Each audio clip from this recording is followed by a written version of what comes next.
Welcome back to another episode of the Bourbon Lens. This is Jake, and we are in the office, as most of you all have come to know, here at my house in the basement. And we are lucky enough to have Jake Feldhuse, National Sales Manager for Preservation Distillery, join us today. So, Jake, thanks for joining us here in my lovely basement. Yeah, thanks for having me. Yeah, of course.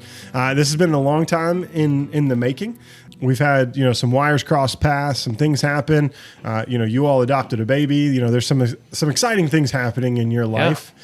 So with that, how are you balancing being a new dad and whiskey? I don't know yet. It's a little too new. Big thing for me is I think just my owner, Marcy, has given me a lot of autonomy to travel where I need to travel and do what I need to do. My wife is a saint for being home. Mother-in-law and my mother are both taking turns helping around the house and stuff like that. So it's going well. But nonetheless, bourbon helps, as they say on every T-shirt within the Bourbon Trail. So yeah, it's all good. But we're enjoying it. I'm happy to be here. So. Yeah, man, I'm excited to have you back in Kentucky. We first met, at Bourbon in Time a couple months ago, and we've been trying to get this all scheduled really since Kentucky Bourbon Festival. I was going to say last fall. Yeah. And I mean, that's kind of crazy to think about it, that Bourbon Festival 2022 is literally right around the corner. Yeah. We're 3 months out? Yeah. So we just had Randy Prossi on, and Randy was like, yeah, I'm in the 85-day countdown and finalizing everything. And so I know it's a little crazy. So will you all be there again this year? For sure. Yeah. I mean, that's Bardstown family reunion. Basically, you have to be there, right? Yeah. Last year was a mess too, because we had a ton of rain and it was a slippery, muddy mess and nightmare. So we're hoping for better weather, but nonetheless, it was a really well attended event. So it's awesome. Yeah. And they're expecting more people this year. Sure. It's exciting, and they're up to 40 distilleries, I think. I think new people join every year, right? Yeah. And as this thing gets bigger, with just the bourbon game in general, I think more people will keep joining. So yeah, no, I think it's a great opportunity. If you haven't, this is literally, I'm not even sponsored. If you haven't, there's still tickets available.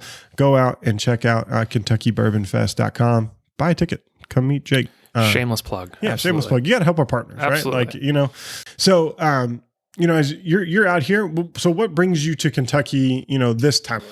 Yeah, so good question. So effectively, I cover a lot of markets, but for the most part, I try to do either educational events or distributor work with, or a little bit of both. And then this is actually my first podcast that I've done, albeit that I hope to do many more from this, but I'm happy to be here doing this first one, inaugural one. All it is to say, what we try to do as suppliers is we're really educating our distributor partners. And so that previously, prior to COVID, that was typically in the car with them, building rapport. Now it's called a follow along, typically where you're in a separate car, but you're going from account to account, meeting with people, trying to sell in your products. But really, I'm acting as a distillery representative and trying to just educate people about the brands and about our distillery itself. But last night, for instance, I was at a specific account doing a kind of private event tasting for paid audience and stuff like that. So obviously, that's a resource that we provide to stores that obviously are being good partners to us.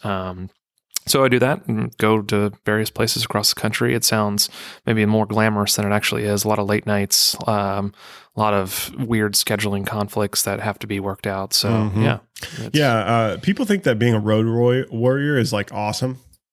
It does have some benefits. Sure. It's really not that awesome.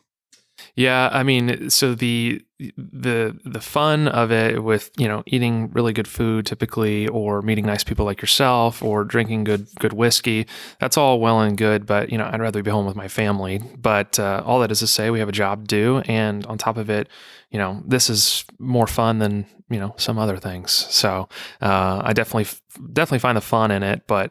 Otherwise, we still need to get out there and work. Yeah, so. I'm sure it's a lot more fun than working in a cubicle. So I used to do that in corporate America. So yes, I'm happy to not do that anymore. There we go.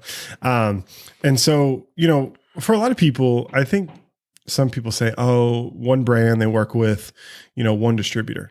is in your all's case, I'm sure, you're in 19 different markets. Do you all work with multiple different distributors in each of these markets? And so you have to build relationships in each of these states with all these different people. Is that correct? Correct. Yeah. So effectively, our national distributor is Southern Glazer's Wine and Spirits, but where they are not, we go with other distributorships. So here in Kentucky, because we weren't aligned initially with Southern Glazers, we're actually with R&DC, Republic National, and we are with them in Georgia. And then in the Northeast, we're with a smaller brand called Blueprint Brands, who've done a fantastic job for us, actually. And then in Wisconsin, we're with another independent distributor up there. So we're really, really trying to go deep with, one when we can. It helps streamline things when you do item number setups and everything else. But otherwise, you have to go where the distributors are. But effectively, we're having to set up those relationships everywhere we go. So, yeah. And we'll get into the product here in a second, but with your all's limited product, because you have a more, I would say, higher end yield, like you're appealing to a different type of customer. And yet you have products that appeal to the lower middle tier, but most of your bottles are going to be 100 plus. Yeah, effectively.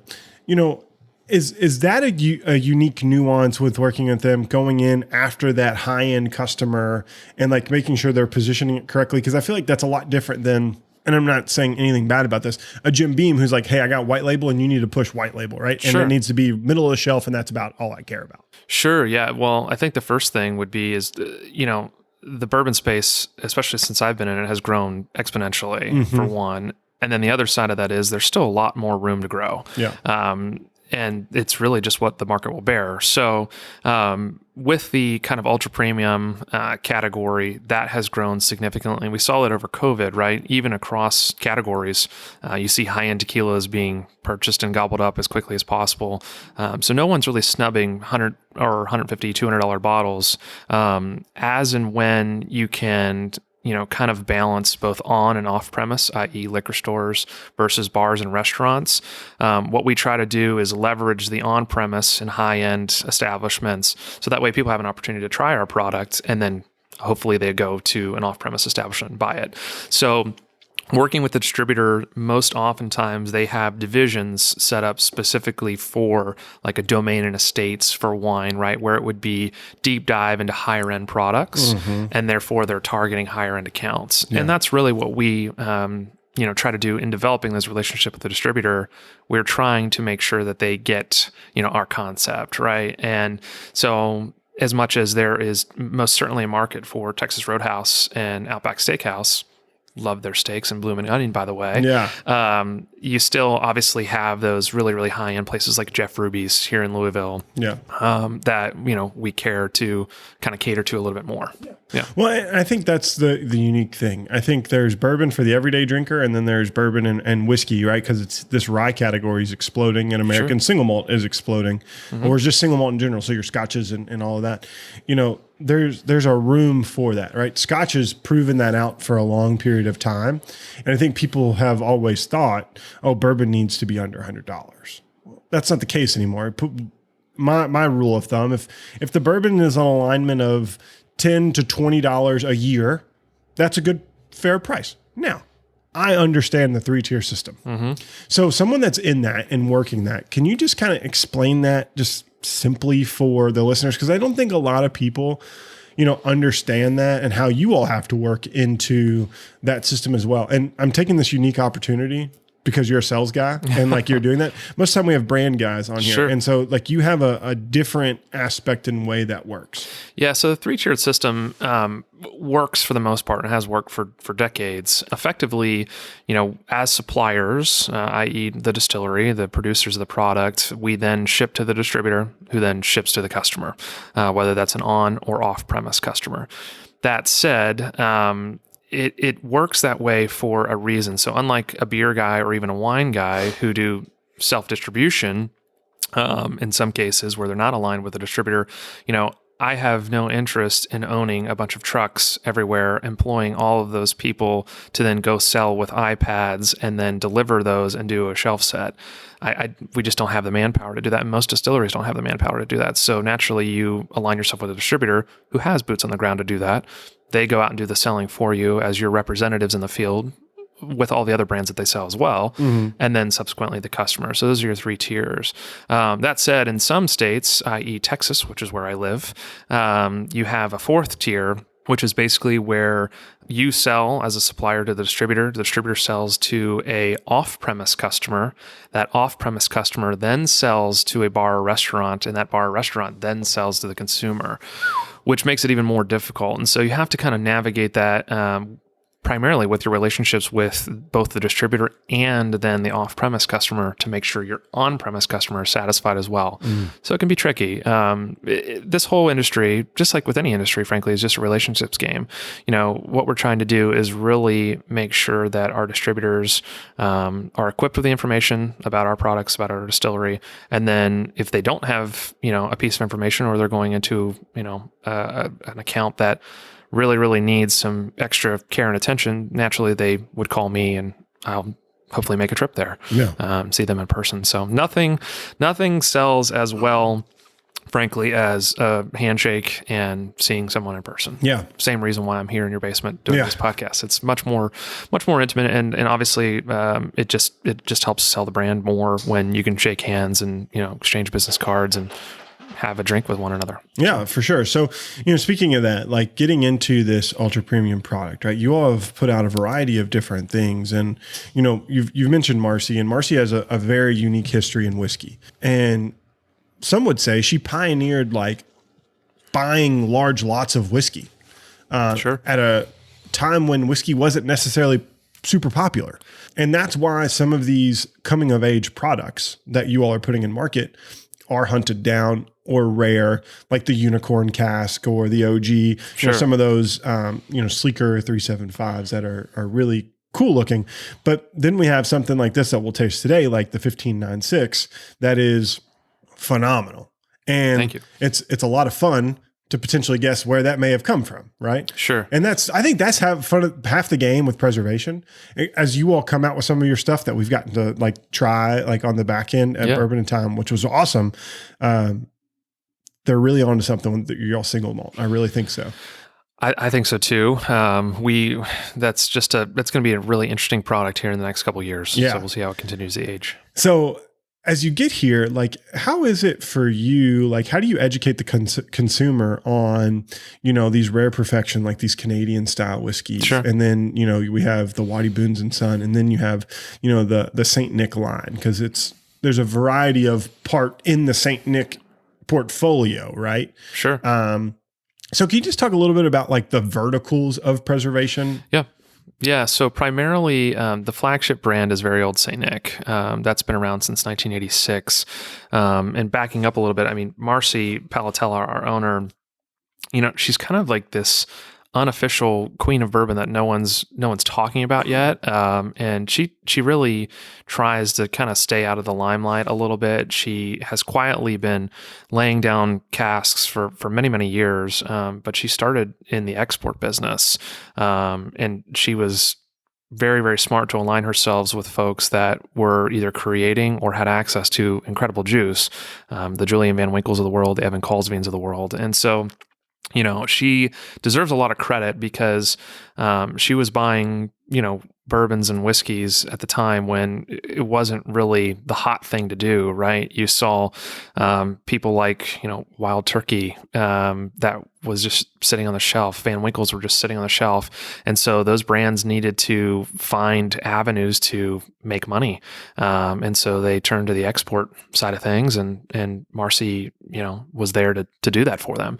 And so Very Olde St. Nick was born, frankly, out of necessity from one of her Japanese customers who wanted a quote-unquote holiday package back in 1986. And so that was literally created for that. And then shortly thereafter, a couple years later, she introduced Rare Perfection, which is another one of our verticals. And the idea of Rare Perfection is to bottle any rare world whiskeys, regardless of where they might be from. Kind of oddball lots that we have come to curate over the years. And it will continue to morph, frankly. Whereas Very Olde St. Nick is primarily just bourbons and ryes. Rare Perfection can virtually be anything. And so I wouldn't be surprised, not saying we're working on this, but I wouldn't be surprised if it might be a rum one day, or a Japanese whiskey, or an Irish whiskey, or just some weird thing that we came across that fits in that category of rare world whiskeys that should be shared with the greater population. Wattie Boone was another product that was a really, really fun product to bring to the market because we started with a 7-year age-dated product. It was distilled in Tennessee and then aged in Kentucky. The idea of following Wattie Boone as the actual distiller who started his career in Tennessee and then landed in Nelson County in Bardstown. Yeah. And so the idea behind Wattie Boone was I never thought it would get to a 10-year age-dated product. And what we have in front of us is our 9-year barrel pick that Marcy did. But nonetheless, we started with 7, went to 8, then I guess we should just go to 9, and then, now it's 10. So it's now 10 years old in the bottle. So those are our 3 main verticals. We also have a blended whiskey called Cowboy, which does very well in the market. Nice little drinker. Really nice for those that are dipping their toes into the realm of whiskey that, are newbies, if you will. Yeah. And then we also have a tequila product called Campeon, which has been a labor of love, but nonetheless, incredible juice, incredible packaging, and one that we're trying to expand, but getting juice out of Mexico right now is ridiculous. Yes. Yeah. So, so those are our general verticals. But I'm obviously looking forward to kind of going through these with you. Yeah. So the rare perfections are the first 2. And so what you said to me was really interesting. I thought these were all just Canadian whiskeys. So we're on rare perfection. Rare perfection 14 and 15 is what we'll try today. Sure. So can I just make an assumption that there was 13 before this? So the way we bought these barrels, effectively, this was a Kentucky bourbon mash bill that was done in Northern Ontario, Canada, as frankly a run of experimental barrels. They were distilled up there. From a 4-grain mash bill, though, corn, wheat, rye, and malted barley, and then aged up in Northern Ontario in a single-story warehouse, no less, aged in new white oak. But that single-story warehouse has done very, very weird things to this.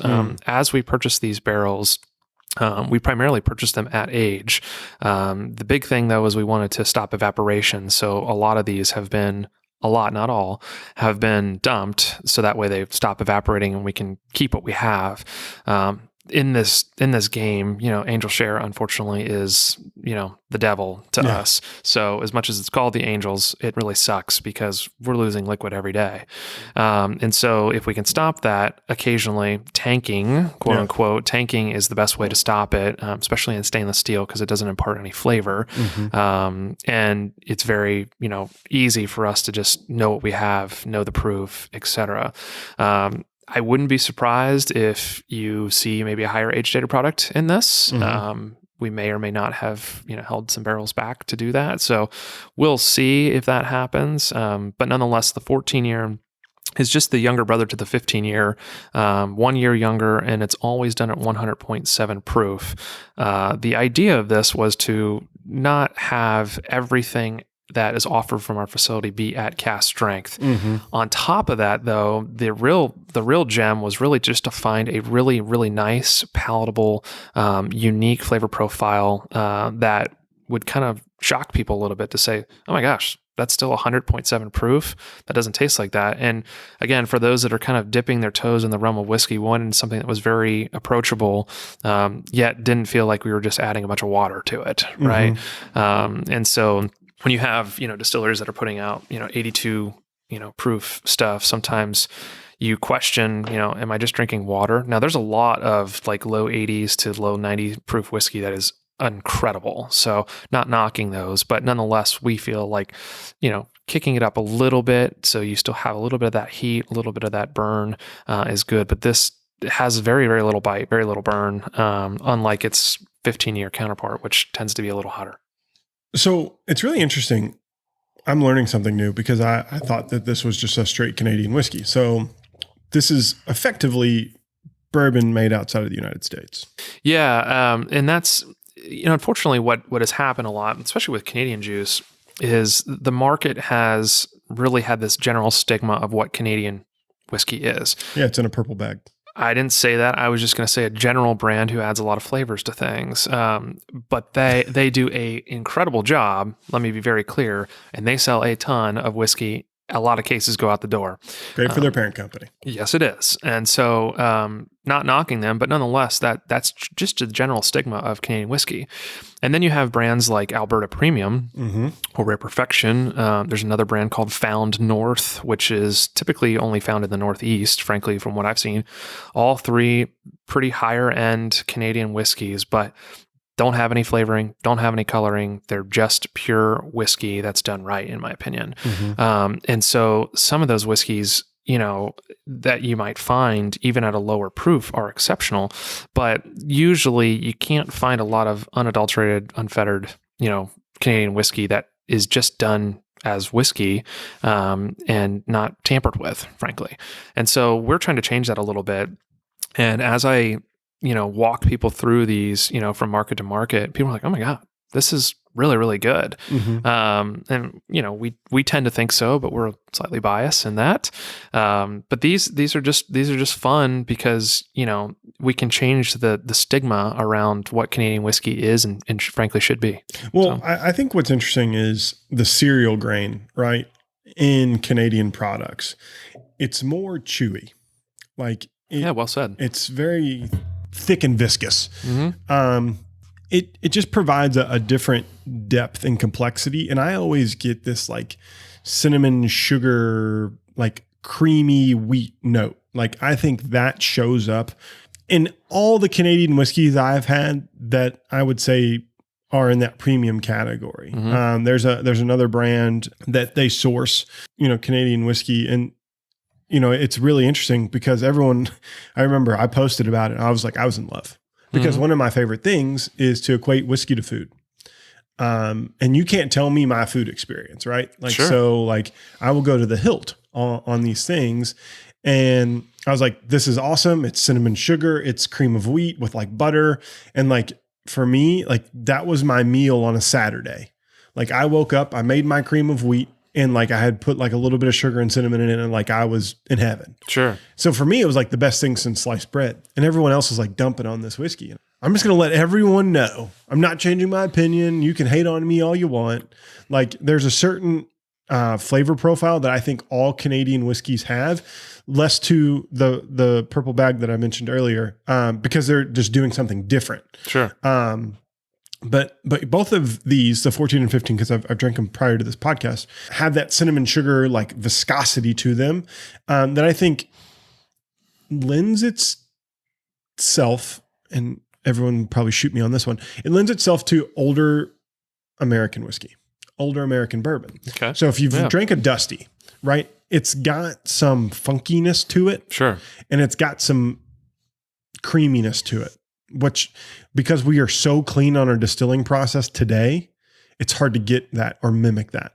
And so I think there's something to say for it aging slower, aging in colder weather, and all of those things. I don't necessarily say they're getting the same stuff. I'm just saying the funkiness and the creaminess. There's a lot with some of the Dusties I've tried from the 80s to what you're drinking in these glasses, just from a funky, creamy viscosity perspective. Yeah. I mean, these are super thick as you drink them, the legs that run down the glass are unlike anything that I've seen in quite a while. The 15-year does a really, really good job of doing everything the 14-year did and then some. The 14-year has almost this citrus zest to me. I could get your, cinnamon sugar, cream of wheat a little bit too on this.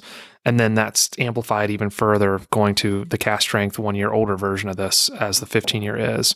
I tend to agree with you though. I mean, there's something to be said about older juice that you just can't replicate it these days. And people ask me, what do you think is the big difference between the older stuff and what's being produced today, and why can't it taste the same? And I said, well, effectively, I think your standards of cleanliness in distilleries have been heightened thoroughly. I think you also have grains that are just being produced differently. I do think generally that the climate and how things are being aged nowadays are different as well. Whether you believe in climate change or not, I do think generally we're going through a spell of little hotter weather in the summer and colder colds in the winter. And I think that's doing a lot to push whiskey in and out of the wood differently. So I think there's a multitude of factors. On top of that too, though, a lot of the old Dusties that you're drinking, whether they did or did not have an age statement, usually they were actually well over that age statement back then. Oh yeah. And so, effectively people are drinking old juice, really old juice. And so, it's really, really unfortunate that distilleries, with all due respect, don't wait as long. But naturally, this is a pretty labor and capital intensive game. So totally understand that people need to recoup their costs faster. But if you have time to wait, naturally, that's the thing to do. Well, and the other thing that a lot of people don't think about, cooperages aren't as, technologically advanced as they are today. Like, so the barrel is put together tighter. Of course. And, is the quality of wood the same? So I actually saw this, and I'll have to send it to you.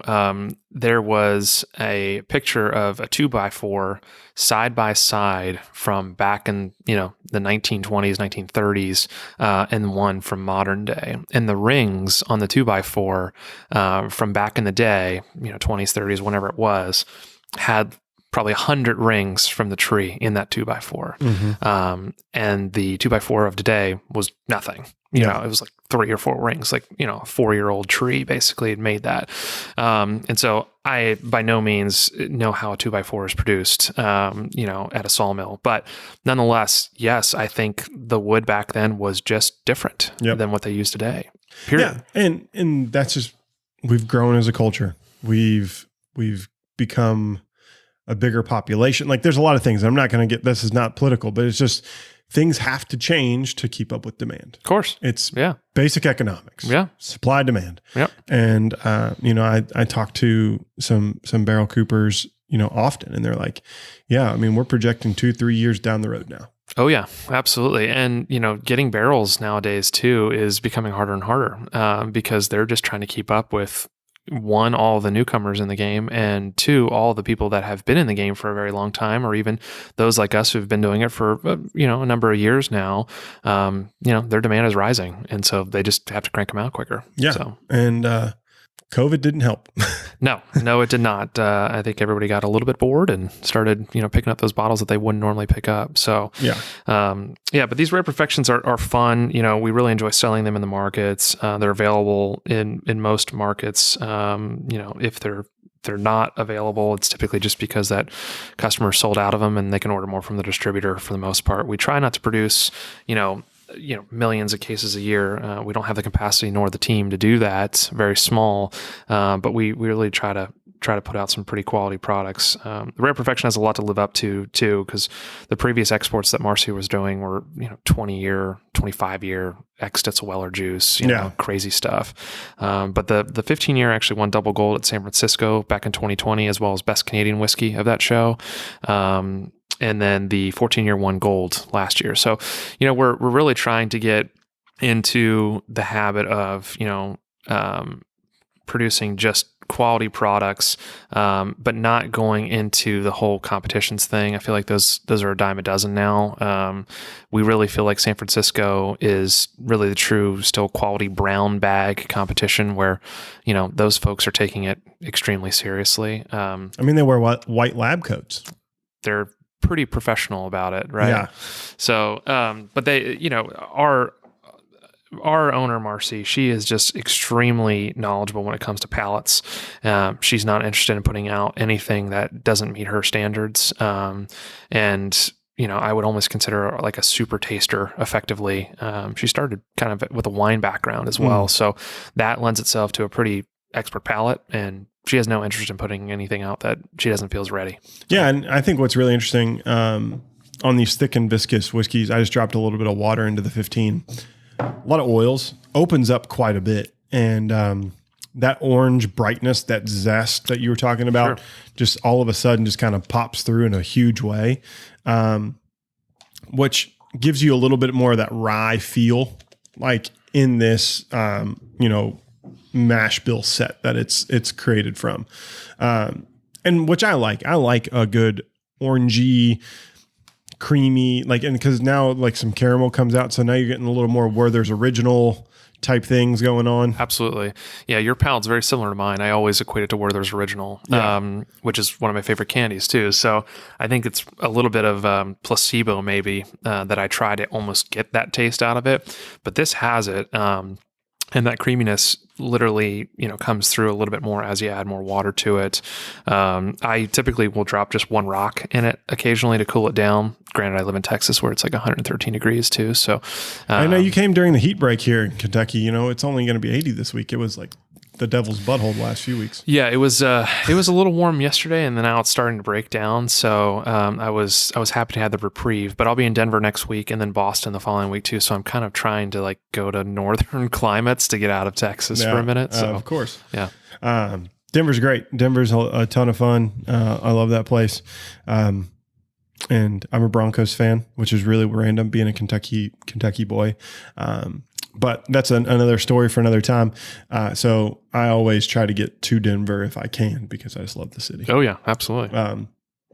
So as we move from this rare perfection and really kind of Marcy's bread and butter per se in this exporting game, we move into this Wattie Boone and Sons. So when I picked up the first 7-year, when it came on the market, I wanted to try the preservation. I had seen a lot of bottles. I had known people that, had worked with the distillery early on and, told me all about the great things. And so I was like, well, this is a price point for me, as at this point I'm a novice bourbon drinker, because I've only been really consuming bourbon at a decent clip for 3 years since the podcast started. Yeah, I mean, hard to call yourself that much of a novice, given that I've seen everything in your basement at this point. So, and you've done how many podcasts? Yeah, we're getting close to 200. Okay, there you go. Hard to call yourself a novice, but nonetheless. But like from just a longevity time, right? Sure. Like I just went, they say don't put just 1 foot in. Like if you're going to do it, just jump in. So I jumped.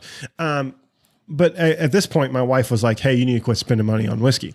And so I was like, I'll jump in and I'll get this. And this will be my bourbon purchase for the month. That's kind of what I got limited to for a while. Sure. Or whiskey purchase. And so I picked up the 7-year. I really liked it. I think it's a really nice bottle. If you're used to it, seeing it, it's the Diva bottle, as Michter's calls it. I would say it's the exact same glass design if I had an M10. Yeah, Diva is right on the spot. Michter's 10, bourbon and rye, and then also Masterson's same bottle. Yeah. So the glass is a familiar shape, and it gives you a good flavor profile. It's unique in this. And so you talked a little bit about Wattie Boone and Sons. So like, why did I'm saying she, but because I'm sure she had a big hand in this. Why was this kind of that next vertical that you all wanted to bring forward? So she had actually trademarked Wattie Boone and Sons, which we affectionately just call Wattie Boone, or WB even for short. She had that for quite some time, well before the distillery was started. And again, this was an export brand. Some of the previous ones, if you look on Unicorn Auctions or Whiskey Auctioneer, et cetera, you'll find 15-year expressions of this that were bourbon. And so she had it for quite some time. Knowing the story of Wattie Boone is important, though. So Wattie Boone was a distiller. He started his distilling career in the 1770s in Tennessee. He made his way up through the Cumberland Gap to what we now know today as Bardstown in Nelson County. He settled along what's called the Beech Fork River, which I believe runs into the Kentucky River, if I'm not mistaken. And that river system was really right next to his facility to allow for a clean water source, along with the various aquifers that you'll find dotted around Bardstown that are right under a big bed of limestone.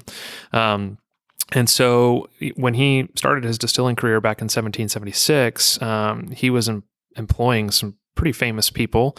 One of the people that worked for his facility was actually Abraham Lincoln's father, which I think is really, really cool. But ironically, as Marcy was looking for property to build a distillery, she found a piece of property known as the Ritchie Land Trust in Bardstown, which ironically was the very, very similar location to where Wattie Boone was distilling. Again, along the Beech Fork River, which runs on the backside of our 40-acre property. And what's really cool about that is we didn't know a lot of that story until the Bardstown historian named Dixie Hibbs came over and started like flipping through pictures from the early 1800s and, you know, educating us as a distillery about, you know, you realize where you're at, right? Like this is the old Ritchie Land Trust. This is where Wattie Boone was distilling. And so it was just serendipitous that Marcy already owned the trademark and the rights to, you know, use his name on this bottle. And so what we have here was really to pay homage to him. This was done before our distillery was up and running. Now the juice is 10 years old, but it's a bourbon mash bill, corn, rye, and malted barley. So rye being the flavor grain, but done in Tennessee. And then what we did was we brought those barrels from Tennessee and then aged them in Kentucky. Again, following the story of Wattie Boone. Mm-hmm. Big thing with this was, well, it was a bourbon mash bill. We used refired ex-bourbon casks for this, which was basically done as a hypothesis to see if we could really extrapolate a little bit more of those caramel and sweeter notes that you might find in some of your favorite bourbons on the market today. Mm-hmm. You know, unfortunately, what happens a lot, especially with younger bourbons, is when you're aging a new white oak, it can tend to impart maybe that hay or grassy note, and that's typically because it's not had enough time in the wood, and it's only gone so far into the wood that's young, and that tastes young. And so using refired, you know, ex-bourbon casks, we were able to get a little bit deeper into the wood right off the crack. And then on top of that, that new char really just basically fired up some of those sugars mm-hmm. that were in the wood and really, you know, set us off on the right track from day one, as opposed to having to wait 4 years or 5 years. I don't know. I've never confirmed this with Marcy or not, but, you know, I don't know that we ever thought this was going to get to 10 years. Yeah. I thought, you know, maybe we'd settle for 7 or 8 and that's it. But, you know, time goes quick and, you know, before we knew it was 10 years old. So everything about this is a bourbon, with the exception of that used cask as opposed to new. Yeah. So which makes it an American whiskey. Correct. Yeah. And so, like pretty much every whiskey that we do, with the exception of one, this is also non-chill filtered. And, you know, we're trying to make sure that we really keep intact everything that, you know, would be from the barrel. And so what you're trying here is actually one of Marcy's picks from our distillery, which we do a fair amount of barrel picks a year, but they're dotted around the country. So, you know, we don't have enough barrels to do hundreds of picks a year, for one. And then on top of that, the yields are really low. Again, these are old barrels at this point, 10 years for our distillate, and then however old prior to that. So I've done barrel picks, you know, some have been 22 6-pack case yields at cask strength. And I had a barrel pick here in Louisville that yielded 2 cases. So, keep in mind, we were also paying taxes on all of those barrels, regardless of how much is in them. So we don't like when there's 2 cases in a barrel, but nonetheless, that's probably very few and far between. So yeah. But this product, I mean, it has done super well for us in the market. As it's gotten older, obviously, you know, it's gone deeper, you know, into the richness of flavor. And it's one that, you know, I've come to enjoy as my kind of sipper or daily drinker, if you will. It's got some maltiness to it, which I like. And the rye definitely shows up in a more unique fashion, from it being I'm going to say it's a heavier rye bourbon. The corn's definitely there. There's a lot of sweetness, but there's like this malty chocolate note that's there. And then like a defined, like burned rye. I would liken this a little bit to the heavy char rye that Heaven Hill has. Okay. That it's deep, complex. It's got that like oak, vanilla, caramel, blah, blah, blah, blah, blah. That everyone's like, oh, every bourbon has that. That is not true. I've tried bourbons that don't have any of those, and they're very interesting. But this has the maltiness in there is what I like about it, because it changes the flavor profile enough. Sure. So you're not just getting typical oak, caramel, vanilla bourbon. Yeah, I've had a lot of people tell me, especially recently on some of our cask strength barrel picks, which is different from the kind of the mainstay product, which is a 94.7 proof. Yeah. A lot of the cask strength picks have this kind of root beer note to them, almost like sassafras. Yeah. Which, frankly, I don't I don't see people finding a lot unless you go to Dusty's. That old sassafras note is really, really prevalent on a lot of Dusty bottles. And so this has that for me. And to me, it drinks a lot older than, even the 9 or 10 years that it is, depending on, which bottle you're picking up. Yeah. And again, dropping a little water to it, there's like some milk chocolate that goes along with it as well. Mm-hmm. And so I think this is one that could change a lot over time. This would be also a good cocktail whiskey. A lot of people don't say that. And I'm saying that in like, this could be an excellent Manhattan. Oh yeah. Or a Boulevardier.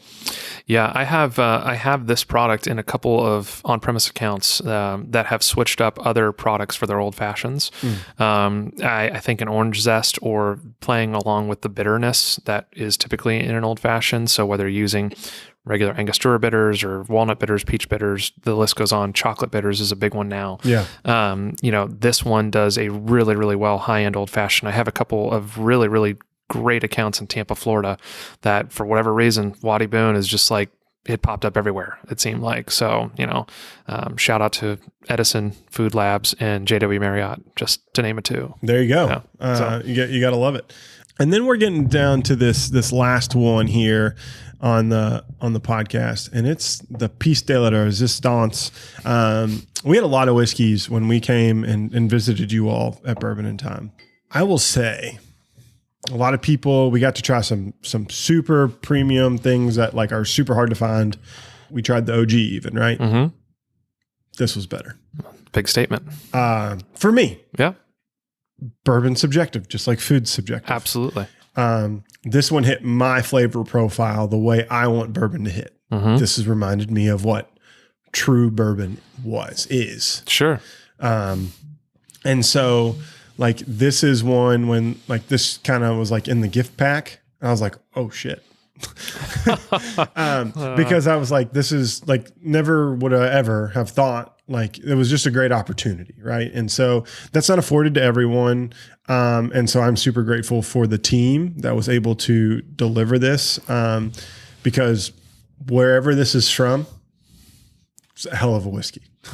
Like there's no two ways around it. It's actually a hell of a bourbon because it is a bourbon. Sure. Because it says clearly on here, Kentucky bourbon whiskey. But I want you to tell the story about the 15.96 because I find that to be astronomically hilarious. Yeah. So first of all, I mean, Marcy's very generous when it comes to, influencers and friends of the distillery, which we would most certainly consider you one of those people. So thank you for obviously having us here and saying the kind words you said. Marcy wants to share this with people and I have the privilege of being able to tell people about it. And it's just super fun. So the 15.96, literally it says 15.96 on the bottle for your listeners. It was not intentional, and this is going to sound like a big, marketing play or something like that. I can assure you when it happened, it was most certainly not a marketing play. Effectively, there was some wires that were crossed when our operations manager said that it was not ready, meaning it was not ready and it's not been 16 years old yet. And I believe that it was mistaken as it was not ready, as in the flavor profile was not ready to go. Either way, that's kind of the urban legend around the distillery. I don't know that we've ever really gotten the full story, but these barrels were dumped right around 3 weeks, like 2.5 weeks actually, prior to them turning 16 years old. And so 15.96 was born because of it. So it was obviously not intentional. It makes for kind of a fun story to talk about on a podcast or in front of people. But at the time it was, oh gosh, that was slated to be the 16-year, and now it's the 15.96. So it is all obviously Kentucky juice. I believe we only dumped 2 barrels of yield for this one. Everything's hand labeled, hand dipped in wax, just like everything else, frankly. So our team does a really, really good job hand labeling everything. And we do a painful dip process. Everything is hand dipped. We use Fry Daddies, if you're familiar with those. I think we've actually cornered the market on Fry Daddies in the town of Bardstown. You can't find one anywhere. But we dip everything and then put it in cold water, dip it again, put it in cold water, dip it again, put it in cold water, and every bottle's done that way. And so our team takes a lot of time and care and attention, making sure the bottle looks like what it costs. It's a thick wax. I had to take a knife to help me get it out. So that's how you know it's good.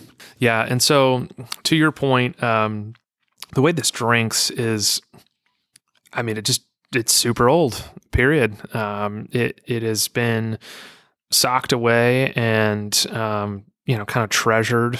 We have a single story warehouse, which I think helps our cause quite a bit. It's not going to get exposed to the same heat that maybe a 6-story warehouse would at, one of the larger distilleries. So it has had some time to rest casually in a cooler warehouse climate, kind of away from everything, away from sunlight, everything else. And a lot of our older barrels don't see the light of day. We don't even have a lot of windows in our facility. So those that we do, are strictly for airflow to make it not as stuffy, and that's it. So it is fantastic stuff. It was, obviously presented at cast strength, which this one's done at 109.3. From what we understand, it's very low entry proof as well. So I would imagine it probably was right around 107 or even 110 entry proof, and it stayed right there for its entire life. So if you think of bourbon, how traditional bourbon is, got a little corn sweetness. It's got oak, caramel, vanilla, and a little bit of those like citrus fruits, like just to give you enough.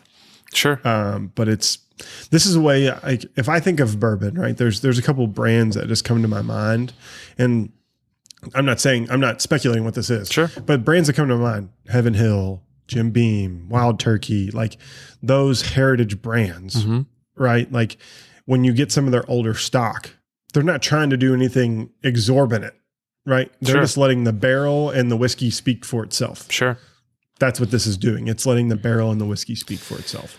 Yeah. And I think with older whiskeys, if you can present them without any adulteration, no water added, just straight up like you and I are tasting it here, that to me is the proper introduction to bourbon. Now, obviously not everybody is going to pick up a expensive bottle like this, or have the opportunity to try this. But if you and others like you can share, good whiskey like this with people, that's what gets people hooked. And then unfortunately it's the ever ranging chase of trying to find, stuff like this.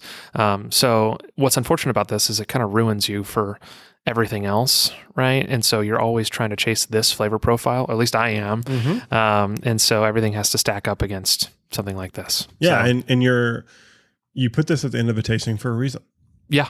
Because like, while everything was uniquely good, it's kind of hard to stack up against that. Yeah. If we started with a 15.96, it's like, oh my gosh, that's incredible. That's the best thing I've had in quite some time, or, whatever your comment would be. And then you're going to go to a completely different flavor profile in Rare Perfection, and then another completely different flavor profile in Wattie Boone. And so we try to keep it as like the cherry on top to end everything, because it really makes the tasting, kind of rounded out and complete. But for Very Old St. Nick this year, I think we're going to have some nice high-age stated products. I wouldn't be surprised if we don't just have a non-age stated bourbon that comes out for this. That will be a amalgamation of various ages, whether they're 12, 8, 7, something like that. A nice small batch type of. Correct. Yeah, and I think that's something that wouldn't surprise me if we did something like that. Whether we do or we don't, ultimately is Marcy's decision. While we do have a really nice extensive library of barrels, we don't have 1 million barrels laying down or 10 million barrels laying down. We have what we have, and then we also have our own distillate that's going to start coming of age here in the next probably 2 years or so. And so we're trying to find a place for that under the Preservation Distillery label, which I'm excited to share with folks. But there's going to be a couple other little things that come out, I think, that are going to surprise people. So yeah. Well, thank you so much for joining me on this this morning here to walk through this flight of whiskey. Of course. And just to share the story, I just bring some light to this brand that people see, especially here in Kentucky. And just to give these a try, because I think there's a lot of different opportunities and expressions, like in the very Olde St category, like the winter wheat and things like that, or the winter rye. You're right. Those are really good whiskeys, but a lot of people don't know. It's like I see the champagne bottle dipped in wax. Like, should I get that? I can't even see the whiskey. Get it. I'm just, if it's in a price range where you can afford it, get it. Like, you won't be disappointed. Yeah, thank you. And, we really are trying to do something special at the distillery. Shameless plug, our distillery experience is unlike any other on the Bourbon Trail. We have a 40-acre, farm, the first sustainability-focused distillery in the state of Kentucky, the first female-owned whiskey distillery in the state of Kentucky as well. Marcy's put together something pretty special. We are painfully craft, but we like it that way. And, we're really trying to take a very hands-on approach with a lot of care and a lot of attention and a lot of time going into everything that we're producing. Small team, but effective and mighty. Yeah, trying to punch above our weight class. Definitely. So, can you tell everyone where they can find out more about all these lines of product? Yeah, absolutely. So follow us at Preservation Distillery on Instagram. That's typically our main source for a lot of releases, a lot of new information, et cetera. We're actually in the process of revamping our website, but preservationdistillery.com, where you can book a tour, et cetera. And then also, we've had a lot of folks that have done reviews, podcasts, et cetera. And obviously we're happy to be, here doing this one. So I think for us, we're really, really trying to stay right where we're at in terms of our distribution as well. But, if we're not in your state, I'd ask that you just drop us a direct message on Instagram. The person who answers that is Marcy. Yeah. So if you can believe that. And so she sometimes funnels things to me after she's already responded. And so she takes a very hands-on approach with connecting with our customers and frankly trying to understand where we need to go next. But we're really trying to engage with the customer and do everything we can to start educating folks. Here towards the fall too, I'd imagine you'll see quite a few write-ups for some of our products that are coming out, where we've engaged quite a bit with our PR agency that works closely with us, and they've done a very nice job of getting a lot of things on the books for us. So yeah. Well, I'm glad that we can help start that press tour off. Yeah, thank you. And it's been a long time coming, but we're super excited that you have your baby in your all's arms, and you all are, your family's healthy. We're super excited that you all afforded the opportunity for us to drink this whiskey with you all, and we're thankful for all of our listeners who listen to this episode of the Bourbon Lens. You can follow us on Instagram, Twitter, and Facebook at Bourbon Lens. Also, you can go over to your favorite podcast listening app. Yes, you can do that. Go over there and then hit the subscribe button and then give us a 5-star review and then drop us a comment if you would be so happy to do so, because that means the world to Scott and I. And lastly, if you want exclusive opportunities, go over to patreon.com/bourbonlens and I will let you know I've got a decent amount of preservation. There could be a tasting club experience for preservation whiskey coming up, maybe, I don't know, August, September. So go over to patreon.com/bourbonlens, sign up there, $7 a month, get you part of the tasting club. And we have some cool stuff coming out in July, August, and September. As always, thanks and cheers.